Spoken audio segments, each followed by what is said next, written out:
प्रिय विद्यार्थियों, मैं अर्जुन लाल जाट, असिस्टेंट प्रोफेसर समाजशास्त्र, SBP राजकीय महाविद्यालय डूंगरपुर।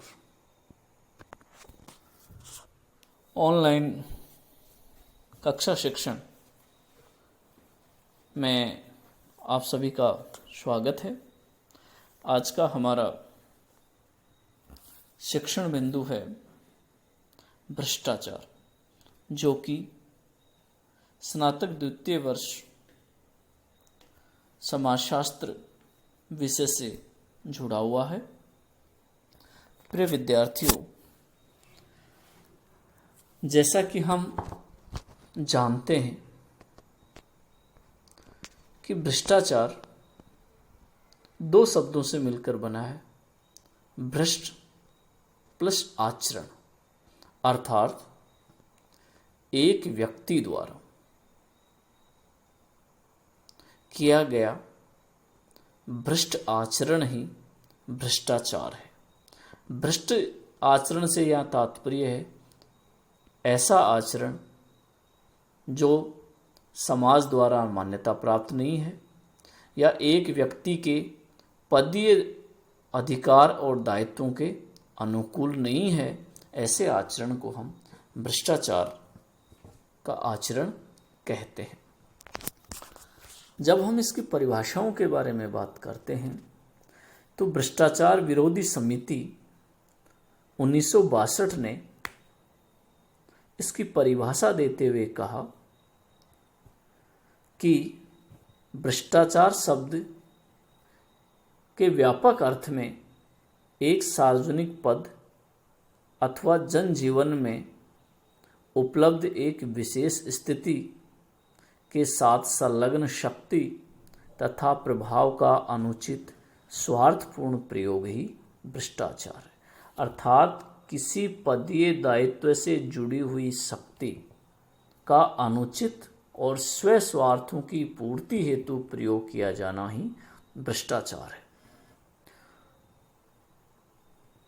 बृजमोहन ने इंडिया सोशल प्रॉब्लम्स नाम की जो पुस्तक थी, उनमें भ्रष्टाचार के संबंध में व्यापक बातें बताई, व्यापक विचार विमर्श किया और कुछ तत्व बताए जो भ्रष्टाचार के हैं। नंबर 1, भ्रष्ट व्यक्ति अपने किसी विशेष स्वार्थपूर्ण उद्देश्यों की प्राप्ति के लिए लघु मार्ग को अपनाता है। नंबर 2, इसमें वस्तु या नकदी का लेन देन शामिल होता है। नंबर 3, अयोग्य व्यक्ति को पक्षपात के द्वारा लाभ पहुंचाया जाता है।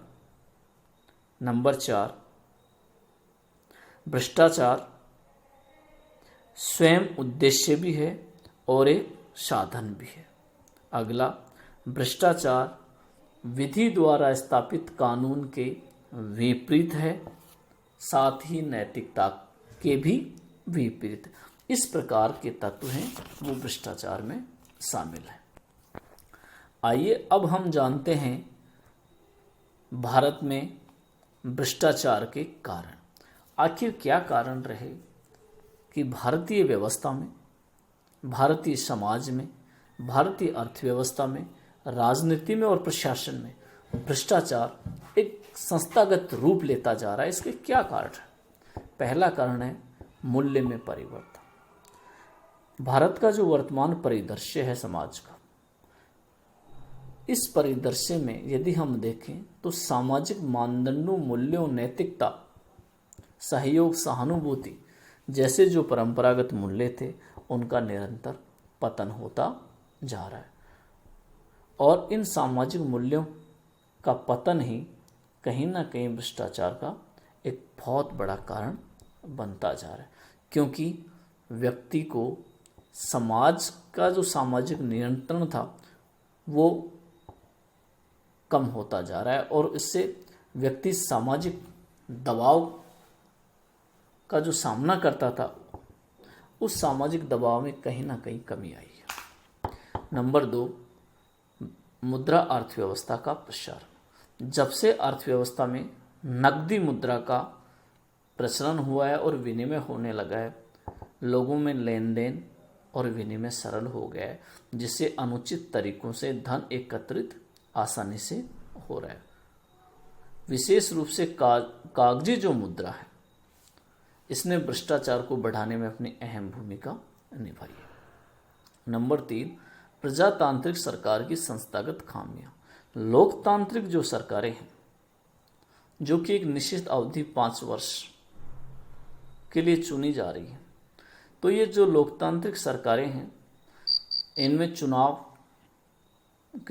के माध्यम से इनका चुनना होता है और चुनाव में धनबल की भूमिका निरंतर बढ़ती जा रही है। जनप्रतिनिधि प्रत्यक्ष और अप्रत्यक्ष रूप से कहीं ना कहीं भ्रष्टाचार के अंग बन चुके हैं, चाहे वो चुनाव में हो, चाहे सरकारों में हो, कहीं भी रूप हो, ये एक लोकतांत्रिक व्यवस्था का अंग बन चुका है।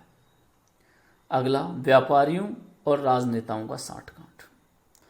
आज हम भारतीय आर्थिक व्यवस्था को देखते हैं तो स्वतंत्रता के बाद एक परिपाटी सी बन चुकी है कि बड़े राजनेताओं और बड़े व्यापारिक घरानों के अंदर एक प्रकार की साठगांठ है, क्योंकि व्यापारिक घराने राजनीतिक दलों को चुनावों के समय बहुत बड़ा चंदा देते हैं और ये चंदा कहीं ना कहीं वो अनुचित लाभ कमाने के उद्देश्य से देते हैं। तो राजनेताओं और व्यापारियों के मध्य एक सोची समझी साठगांठ है।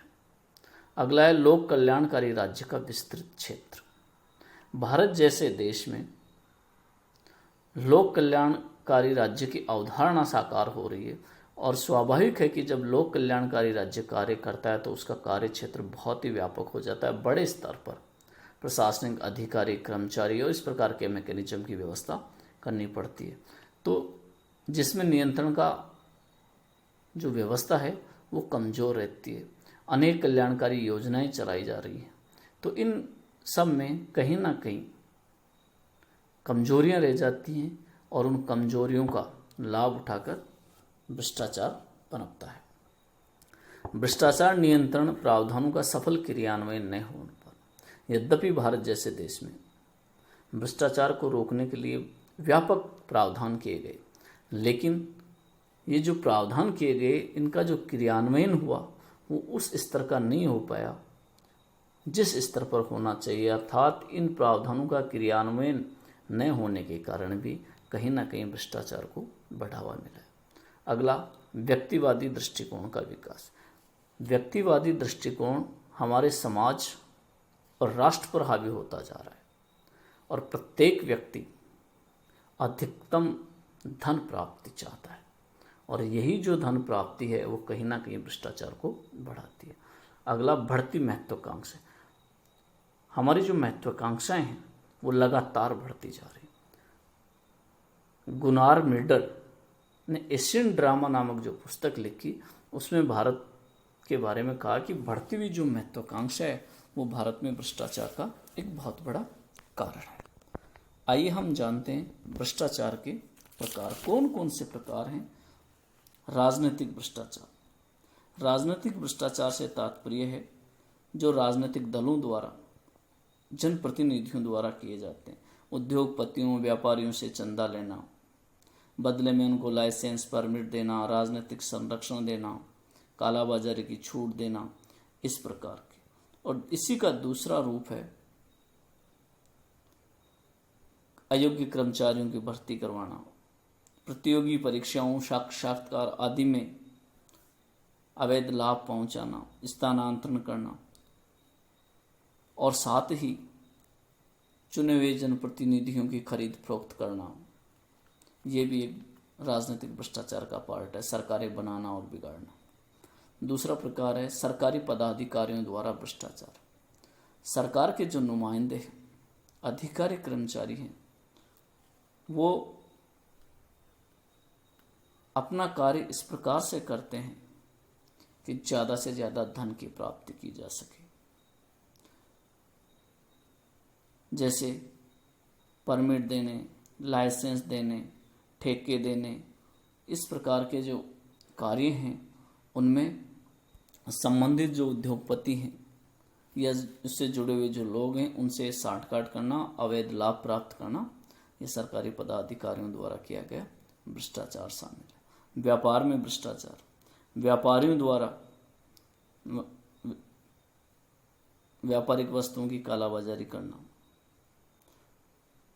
मूल्य वृद्धि करना, कर चोरी करना, मिलावट करना, आय को छिपाना, ये सब व्यापारिक भ्रष्टाचार का पार्ट है।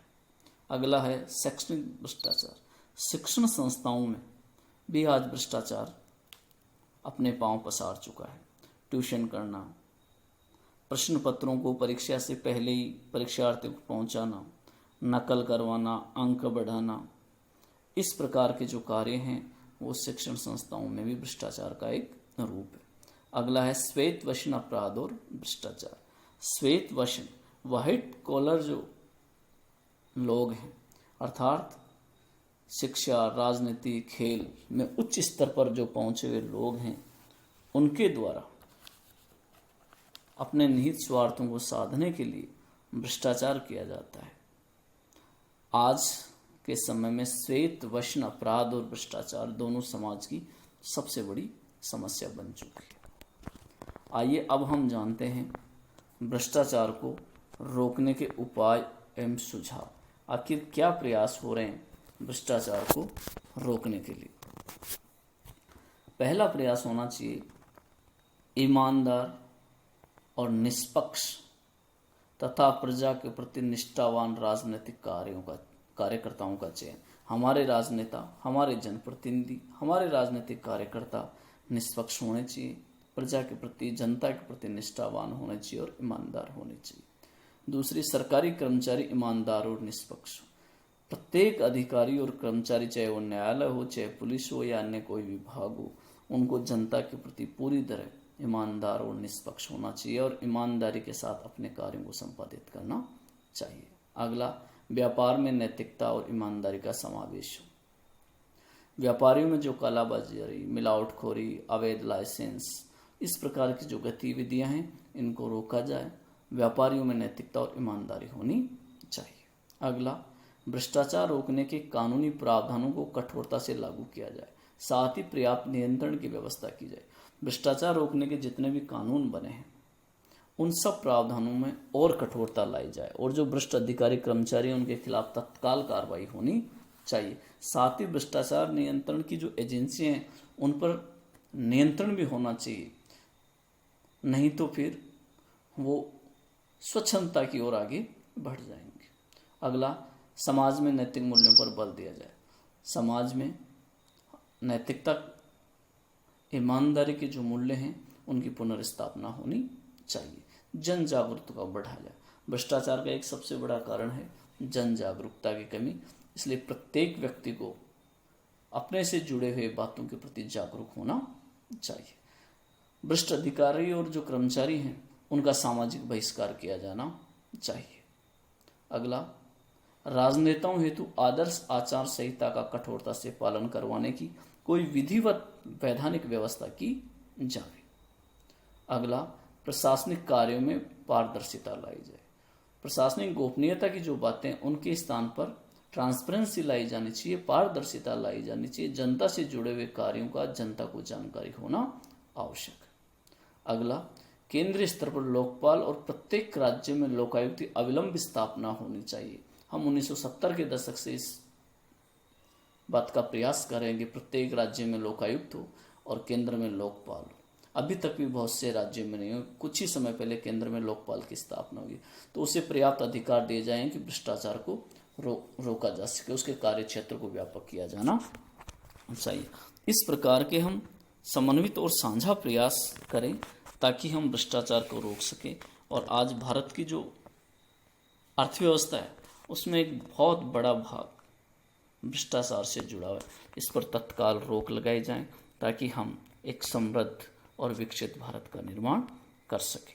प्रिय विद्यार्थियों, आज का जो हमारा शिक्षण बिंदु था भ्रष्टाचार, इस पर हमने एक व्यापक परिचर्चा की है। निश्चित रूप से आप इससे लाभान्वित हुए होंगे। धन्यवाद।